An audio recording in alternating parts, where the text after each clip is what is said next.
And then this is the smooth height. If you click that, then whenever you go over it, it just smoothens out the terrain. If it's like all rough and jaggedy and you want it to be smooth, just go over it like that.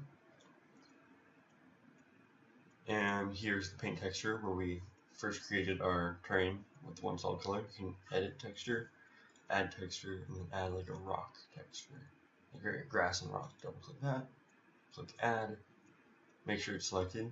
That's how you can tell it's selected. There's like a little blue bar under it. Click that one, and then paint over it, and that's how you get the grass and rock texture to be painted. And my opacity is all the way up and target strength, so just bring that down a bit. Go back here. That's how you can make it a little more smooth. You can do a different brush, just like that.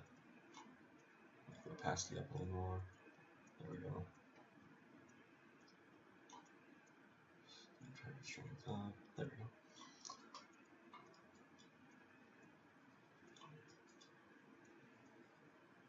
And yeah, so that's how you do the painting textures on. You can do different ones: rock, snow, sand, and stuff like that. So we're gonna go here to place trees. Now this is where you can add props such as like natural things, like trees, bushes, and stuff like that. So you go place trees, edit trees, add trees, and if you click this little circle right here, it gives you 2 default trees, or 1, depends. This one gave me 1, it's a palm tree. Double click that, click add, and then you can go ahead and add tons of palm trees, just like that. So many palm trees in like, what, half a second? Let me go over here. There we go. So there, now we have like a jungly island sort of thing right here. So that's how you add trees, and hold shift and click, and that's how you get rid of them. And just add them in. Right here is grass, and for that you want to get close to the ground. Let's go over here. Okay. So now we're going to add grass right in this blank spot. So to do that, you have that selected, click edit details, add grass texture, and click the little circle, and grass 2. Or there's a different one right here, grass, and grass 2. Click add, and paint over, and there you go. And see how like, you see it right here, but if you keep going up, more render over here. You keep on rendering until you, like right now, this basically painted it on, so I can paint more right here. So I'll go over here.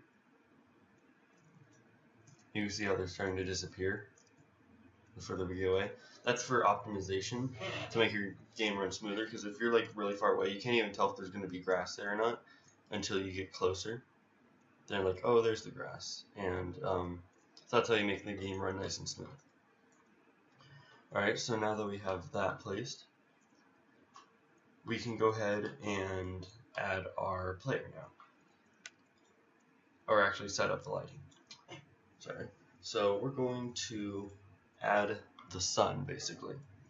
There's different types of lights, but the main one is going to be the sun. So let's first save our scene. And we're going to click Game Object, Create Other, Directional Light. And that is basically the sun.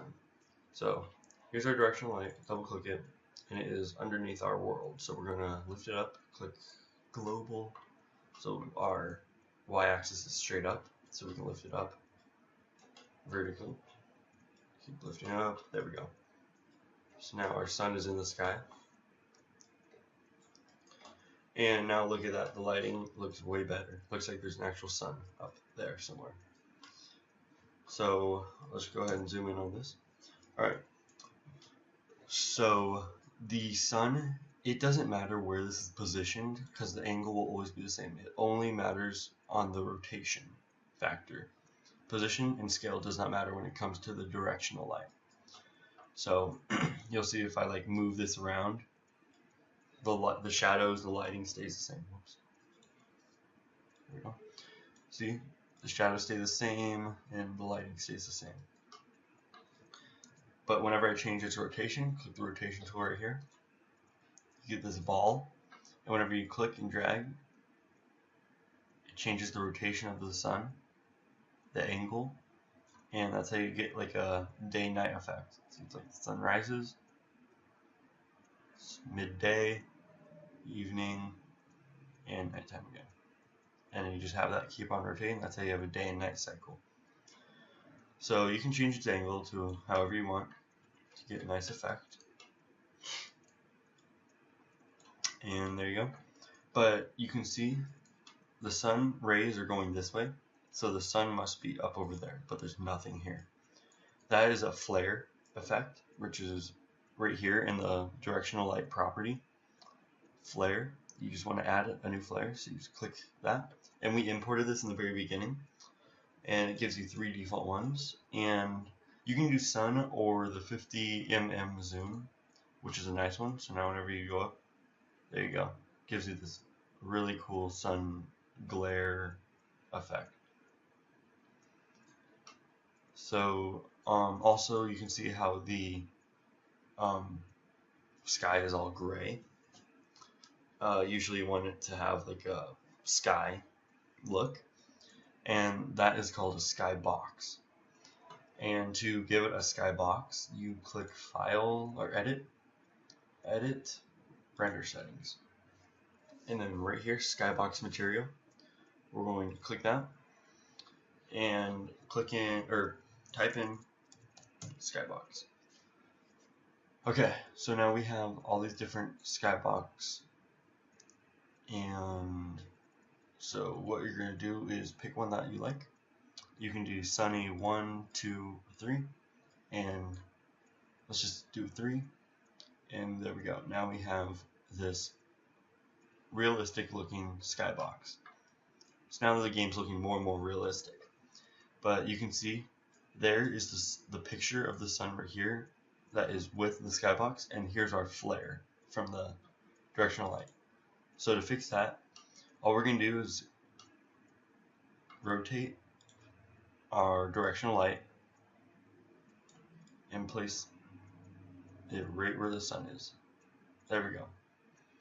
So now, if you're like down on the ground over here and you're looking up, you can see the picture of the sun, and the flare is lined up with it, so it looks like that's the sun and its brightness effect, and it's working correctly because it's on this side, so it's going to cast a shadow on this side.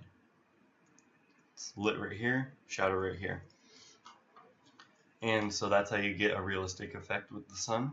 And that will conclude our lighting for this tutorial. So let's save this off. And then our fourth task is to add our player. Alright, so this is really easy because right here, if you go Assets, Import Package, Character Controller, which we did in the very beginning, so we don't have to do it again. It'll be right here in the Standard Assets folder. Double click that, and then the first one right here, Character Controllers. Double click that. We have our third person and first person characters. We're going to do our first person. So let's go over to the ground right here, and we're going to add our first person just by click, drag, and add it to the scene. Okay.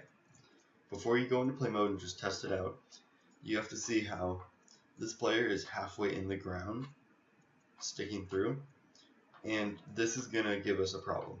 Whenever we click play, it's going to fall through the floor because it has to be above this collision mesh to be able to land on top of it. If it's through it already, it doesn't detect it, and it'll just fall and keep falling through the ground until time ends. So I'll show you that. It'll be halfway in the ground, right? Click play, and I'm just falling through. I just fell through, and I'm going to fall through endlessly until I click stop.